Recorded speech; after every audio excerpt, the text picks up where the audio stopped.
Oma töös otsisin võimalusi, kuidas inimene ja keskkond saaksid teineteisele kasulikud olla.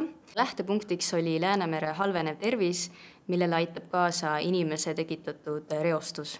Tavaliselt vabaneme me reostusest selle prügilasse ladustades, aga on olemas ka palju tõhusam ja keskkonnasõbralik meetod – taimtervendamine. See on tehnoloogia, mis kasutab ära taimede võimet reostusaineid keskkonnast lagundada või eemaldada. Vaatlesin, kuidas taimtervendamine võiks suunata endise tööstusliku sadamala kujunemist kaasaegseks linnaruumiks. Kavandasin endisesse katlamajja taimtervenduspunkti, kus seiratakse pinnase tervendamist ja teadmisi edasi antakse. Taimtervendamine juhib tähelepanu sellele, et meie keskkond on seotud süsteem ning see võiks panna meid linnaruumis teistmoodi mõtlema.